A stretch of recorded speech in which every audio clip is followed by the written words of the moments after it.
What is up, guys? Nakh here. I wanted to do a new series of me building a new machine, which is a CNC machine. So this whole machine, if you guys aren't familiar with something like the Shapeoko, which is a more popular one, is essentially to make this spindle spin a bit and you can cut things. This is not the Shapeoko, obviously, as you can tell. I thought it was a little bit too much out of the box, and we'll get into details of why this machine I think is a lot better than the other on the market. But the best part about it is that it's do-it-yourself. And people always say that, oh, it's 3D printed, it's not going to be accurate. Wait till I show you what this can cut with when we get there. So this is the spindle that it will be basically spinning. It is a 2.2 kilowatt liquid cooled spindle. It's a monster, and we're going to be running it. So it's going to be pretty exciting to build this machine. I wanted to give you a preview of what it's going to look like when we go back to the beginning, because this started out with a pile of steel and parts from China. So even though I'm going to be showing you a series of what I did and how I built this thing, and all the little tips and tricks I have for you, I cannot stress enough, you 100% should join the Discord community and ask all your questions there. The people that are in there who know way more than me are unbelievably helpful. They are so patient with me. I had no clue what I was doing, and a couple people in particular really helped me out. Hodges, obviously, who made this machine, helped out a bunch, and a guy in the Discord named Logan.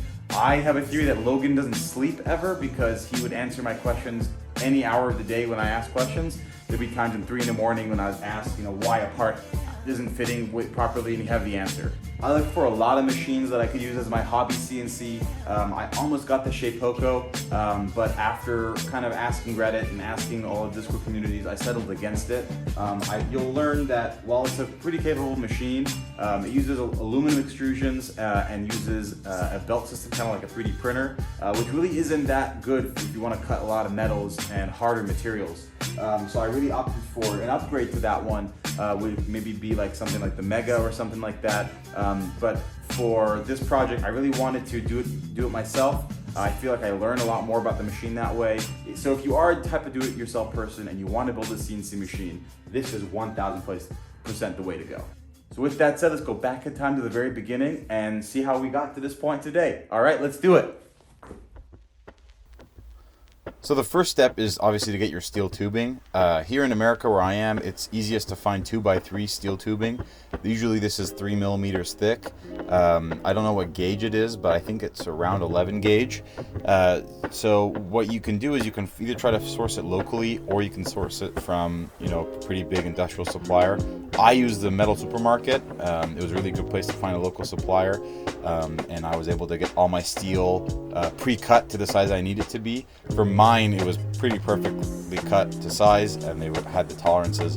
When you go online to buy it online and you tell them the dimensions you cut, it's pretty important to make sure that you change the tolerances from being plus or minus to being plus. For example, if they offer plus or minus 0.05, you want to say, I'd rather it be 0 and plus 10, essentially. So take the delta and put it in the positive direction. That's because you want it to be longer, not shorter. That's the one thing I learned.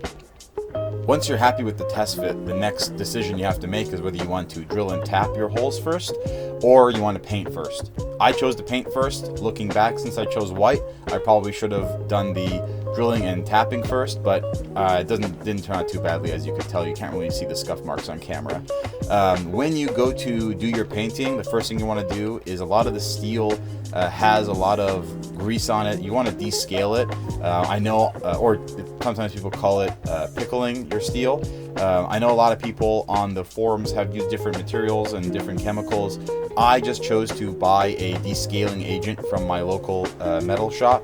I don't know what the chemical is inside of it. I'll look on the back maybe later if someone's curious, but it's just called industrial descaler. You should probably wear a mask and don't let this get on your hands.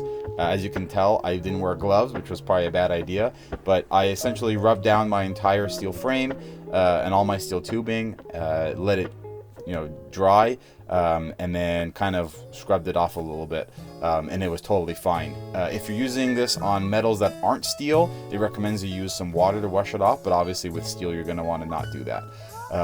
When you pick your paints, whatever color you pick, I chose to do Rust-Oleum, and I did a primer and then a paint on top, both spray paint. This also helps protect your steel from any rust that would happen. After letting the paint dry, it's time to do another test fit. I also took this time to print out all the parts I would need and add those to my test fit just to visualize everything. And I used some masking tape to start marking which beams were which side and which was facing where. I highly recommend this. It's really helpful for framing what you're doing when you're doing it and making sure you don't mess up and misdrill a hole or misalign something. All the parts I printed were in PLA except for the motor mounts. And anything that had to do with motor mounts, like on the Z-axis, those were all done in PETG because they needed to be a little stronger and more rigid. Everything else I printed in PLA. I had this really cool color that I got from Paramount Filament, and this is not sponsored at all, but I picked their McLaren Orange for all the parts on the machine, and it really is an incredible plastic. It prints super easily, doesn't string very much. It just prints so flawlessly. I absolutely love it. It's one of my new favorite filaments. I also was able to match the color with their PETG. There's a slight color difference, but so slight you can't even tell. I don't even think you can tell on the camera at all. If you're really up close and you're shining a light at it, you can kind of tell the PETG parts are a little bit, I guess you could call it less opaque, but it's the exact same color it looks like to me. As you can see, I'm using the keyhole plates for the end caps of the rollers. Those were designed by Logan in the Discord originally. There are a couple designs. I originally had this design that you see installed here. Those are not the correct ones. There was an error on them. They actually ride too close to the ball screw. So I reprinted those in later videos and used those so they actually had proper spacing. The plan is to upgrade these to aluminum once the machine is up and running, but for now I'm going to just leave it as is. With everything printed, I grabbed the first guide and started to punch all the holes I needed. So I used center punches. I believe the new recommendation is to get a set of transfer punches because it's easier to find the exact center. So I would use a transfer punch if I had to go do it again. And make sure you printed the guides exactly to the size of your steel so you're not off center or anything. This is my first time ever punching any holes, so please go easy on me. I got a lot better at it as I went on, and this resulted in me needing to oversize a couple holes. But as Hodges says in the Discord, he doesn't think there's any build to date that is built without oversizing some holes.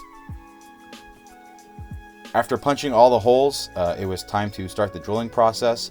I decided to use a hand drill to start this, and I learned quickly this was unbelievably tedious, and I was not good at it at all. It also resulted in a couple holes being misaligned because I sucked at doing it. In complaining about how difficult it was to drill these holes, my coworker Andrew actually mentioned that he had a drill press and let me borrow it, and this made the process unbelievably easy and painless, and it made me realize I need to buy a drill press. So thank you so much for saving the day, Andrew. So this was also my first time trying to drill through metal, and a couple takeaways I think is pretty universal regardless of whether you use a drill press or use the hand drill. You can't have too much tapping fluid is what I learned. Just putting on tapping fluid is really a great way to make sure that you maintain the longevity of your drill bit, and also making sure that the workpiece has a nice smooth hole through it. I also learned that picking the exact size of drill bit that you need for the hole is not the correct way to go. You want to use pilot holes, so I picked 3mm drill bits, and you want to undersize the holes slightly so when you tap them they turn out great, and they're not oversized. So because you want something for the threading to grab onto. So these were the takeaways that I had, and as I went through the process, it was really a lot of fun, and I'm glad I did it with a drill press. After all the holes are drilled, the next part is by far my favorite, which was tapping all those holes. So I opted for a hand tap and not a drill bit tap combo. I really had a lot of fun tapping all the holes and putting the threading in there by hand. It was a lot of fun. I printed these little tiny jigs, I guess you could call them, to make sure that my taps were going in perpendicular to the workpiece, which worked out fantastically. The key for the tapping, which I learned from Adam Savage's videos on YouTube, big shout out to him, is that you should do a quarter turn back for every full turn forward, or half turn forward, depending on how hard the material is. This worked out fantastic, and I pray and am happy that I didn't break any of the bits on the way to completing this build, which was really lucky. I know a lot of people had broken taps and broken bits on this journey, so I'm glad I didn't have to have to experience that. Now with the bottom of the Y-beam done, it's time to go to the top side. On the top of the Y-beam, you obviously have the two BKBF blocks sandwiching the linear rail and the motor mount on one side. I started on the opposite side of the motor mount because I think it made the most sense, and I think that's what the guide suggests as well. So once you have one of the blocks on there, the trick I learned in Discord is to use a drill bit. The size of the hole, I think it's 6 millimeters or 6.5 millimeter hole, and use that to mark the center of the block on the beam.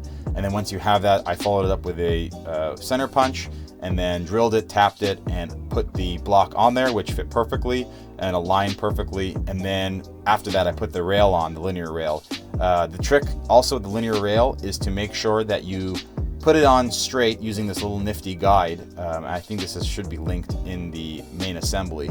And once you have it neatly on the frame, what you want to do is you want to tap and drill and actually screw on the linear rail using the outer two most holes on each side. That way it's aligned perfectly, and you don't have the, if the center one is off, you don't screw it on first, and it'll kind of tear the linear rail out of alignment, or not even go on properly. So it's just easiest to put the two outer ones first, screw it down lightly or fully, and then tap the other holes, take it off, drill them, and put them all on that way. I think I'm going to end the video here. Putting these Y-beams together and doing them correctly was a huge accomplishment for me. I never used a lot of the tools I worked with, and the guide and people in Discord made it so easy to get started with. So I really don't want anyone to be afraid to start this. I'm really glad I learned how to do a lot of this stuff and use all these new tools. I'm excited to put them in my future workflows and to kind of experiment and get to play with them a lot more. I do need to return the drill press to my friend Andrew. I've kind of had it for him for a long time. So I definitely need to buy and invest in a drill press for myself. I wanted to thank everybody for watching and for coming on this journey with me. I'm really excited for this process and for this build especially, and it's going to allow me to do so many new things, which I'm so excited about. I got a lot of future projects planned using this CNC machine, so I'm really excited for it. If you watched and saw me doing something a certain way that was incorrect or had a question, please ask. And if you know I did something wrong, please let me know. Or even if you just have a better way to do something. These are, as much for me to learn as for people that watch to learn. So please don't keep any tips and tricks to yourself. These are obviously new videos for me, so if you want me to slow down even further and go into greater detail, please let me know. Or if this is a good pace, thumbs up and let me know it's going well. I think a lot of channels use like super upbeat EDM music and stuff like that, and get it all exciting. I kind of want to go for more of a chiller vibe on my channel. I think the world's going so fast, so I want to give people a chance to kind of slow down, kick off their shoes, and relax. So I kind of started to opt for this, I guess, lo-fi, almost ASMR type chill vibe going here, which I think I'm going to keep. And I also wanted to say thank you so much for everyone's support, and I'll see you guys next time.